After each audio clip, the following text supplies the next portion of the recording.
Middle east में तो जंग छिड़ी हुई है ही। इधर अब अफगानिस्तान और पाकिस्तान भी भिड़ गए हैं। पाकिस्तान ने अफगानिस्तान के ऊपर एयर स्ट्राइक कर दी है, जिसमें 15 लोगों की मौत भी हुई है। दरअसल आप लोगों को याद होगा, जब तालिबान ने अफगानिस्तान की सरकार का तख्ता पलट किया था, तो उस वक्त पाकिस्तान की जो सरकार थी उसने पूरा पूरा साथ तालिबान का दिया था।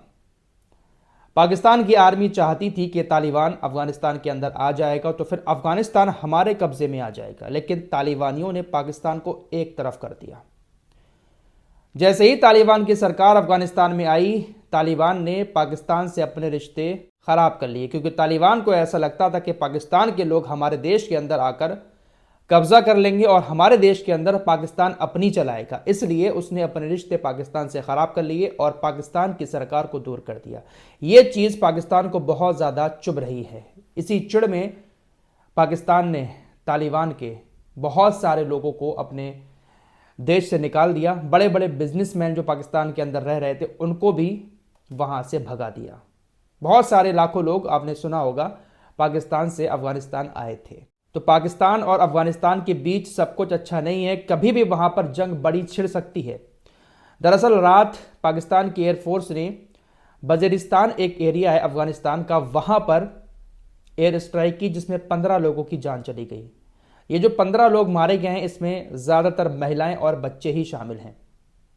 पाकिस्तान ने एयर स्ट्राइक करने के बाद कहा कि हमने ये एयर स्ट्राइक इसलिए की क्योंकि अफगानिस्तान की जो तालिबान सरकार है वो आतंकवादियों के खिलाफ हमारा साथ नहीं दे रही है।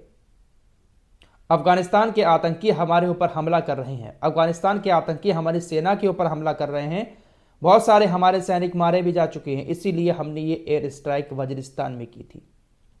तालिबान के जो रक्षा मंत्री हैं उन्होंने कहा कि पाकिस्तान ने ये जो एयर स्ट्राइक की है इसका उसको जवाब दिया जाएगा, और इसमें 15 लोगों की जो मौत हुई है वो पाकिस्तान के ही नागरिक थे, जो पाकिस्तान से भागकर आकर हमारे देश में शरण लिए हुए थे। इसमें महिलाएं और बच्चों की मौत हुई है। तो इस तरीके से दोनों देशों के बीच तनाव लगातार बॉर्डर पर बढ़ा हुआ है और वहां पर भी कभी भी जंग का खतरा हो सकता है। पाकिस्तान के पास परमाणु बम है। पाकिस्तान हमेशा उस चीज़ को लेकर दूसरे देशों को धमकाने की कोशिश करता है। जो बाइडेन ने एक और बड़ी बात कही है पाकिस्तान को लेकर के, पाकिस्तान एक ऐसी मिसाइल बना रहा है, बाइडेन प्रशासन ने कहा है कि जो मिसाइल अमेरिका तक मार कर सकती है। बाइडेन प्रशासन ने दावा किया है कि पाकिस्तान गुप्त रूप से लंबी दूरी की बैलिस्टिक मिसाइल तैयार कर रहा है, जो एडवांस टेक्नोलॉजी से निर्मित है। पाकिस्तान ये जो मिसाइल बना रहा है ये इतनी दूर तक मार कर सकती है जैसे पाकिस्तान से अमेरिका की दूरी है। अगर पाकिस्तान चाहे तो अमेरिका पर भी इस मिसाइल को छोड़ सकता है। यह दावा बाइडेन प्रशासन की तरफ से किया जा रहा है। वॉल स्ट्रीट जर्नल की रिपोर्ट में ऐसा दावा किया गया है। तो क्या वाकई में पाकिस्तान ऐसा कर रहा है? आने वाले वक्त में पता चल जाएगा। अभी अभी एक बड़ी ब्रेकिंग न्यूज आ रही है। अजरबैजान के अंदर एक यात्री विमान क्रैश हो गया है, जिसमें 72 लोग सवार थे। शुरुआती रिपोर्ट में यह बात सामने आ रही है कि सिर्फ 6 लोग बच पाए हैं, शायद बाकी 66 लोग जो थे वो मारे गए हैं। दरअसल रूस से चेचन्या जा रहा था एक अजरबैजान एयरलाइंस का विमान, जो कजाकिस्तान के अंदर दुर्घटनाग्रस्त हो गया। 72 लोग सवार थे, ज्यादातर लोग मारे गए हैं। अभी अभी कुछ देर पहले ही हुतीस की तरफ से एक स्टेटमेंट दिया गया है कि उन्होंने एक बार फिर से आज तेल अवीव के अंदर इजराइल के सैन्य ठिकानों को निशाना बनाया। दरअसल आपको मालूम ही है कि हुतीज ने 2 बैलिस्टिक मिसाइल बनाई हैं, एक फिलिस्तीन 1 और दूसरी फिलिस्तीन 2। हुतीज ने कहा कि हमने फिलिस्तीन 2 बैलिस्टिक मिसाइल का इस्तेमाल करके इजराइल के तेल अवीव में 2 सैन्य ठिकानों को निशाना बनाया है। इस बात की घोषणा अभी कुछ देर पहले हुतीज की तरफ से की गई है।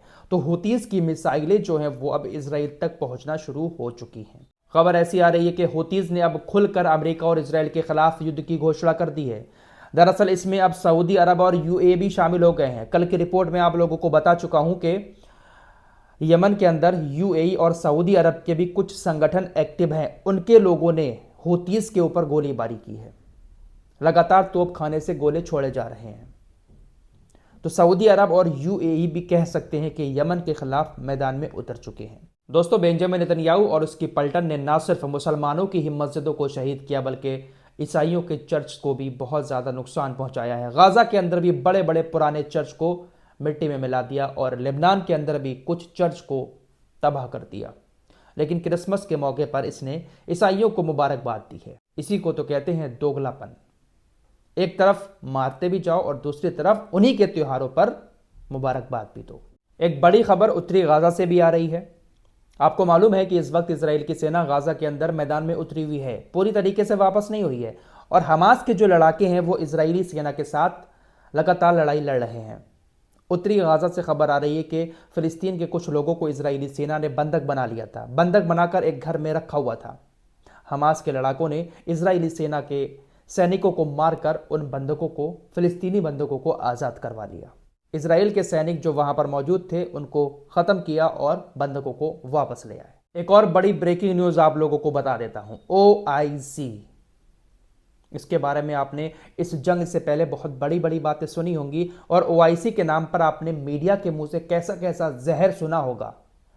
OIC कोई भी स्टेटमेंट देता था तो हमारे देश का मीडिया भी उसको बड़ा चढ़ाकर दिखाता था कि सत्ताबन इस्लामिक देश एक हो गए हैं और ये करने वाले हैं और वो करने वाले हैं। लेकिन इस एक साल के अंदर सारी औकात सामने आ चुकी है।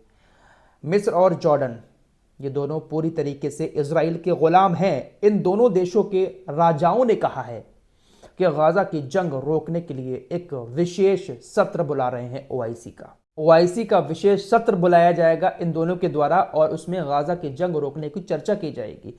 और ये पहली बार नहीं हुआ है दोस्तों, इन लोगों ने कितनी बार मीटिंग्स की हैं, कितने सत्र बुलाए हैं। आते हैं, मज़े करते हैं, बिरयानी खाते हैं और वापस लौट जाते हैं। फिलहाल ये कुछ दुनियादारी की खबरें थीं जो आपके सामने रखी। बहुत सारे लोग कहते हैं फराज भाई अपने देश की भी कुछ खबर दिया करें। दोस्तों, अपने देश के अंदर जो चीज़ें चल रही हैं वो आपको मालूम ही है। मंदिर मस्जिद के झगड़े चल रहे हैं और भी बहुत सारी इसी तरह की चीज़ें हैं। मेरा मन नहीं करता इन सारी चीज़ों पर बोलने का। कोई ज़रूरी चीज़ होती है तो मैं आपको ज़रूर बता देता हूँ। बाकी ये मंदिर मस्जिद वाली खबरें आप लोग बहुत सारे चैनल्स पर देखते होंगे, इस पर बोलने में मुझे ज़्यादा मज़ा नहीं आता है। फिलहाल जो लोग इंटरनेशनल खबरें सुनने के शौकीन हैं, चैनल पर पहली बार आए हैं, सब्सक्राइब करके हमारे साथ जुड़ सकते हैं। इंटरनेशनल खबरों के साथ साथ हमारे देश की भी कोई ज़रूरी खबर होती है वो मैं आपको बहुत डिटेल से बताने की कोशिश करता हूँ।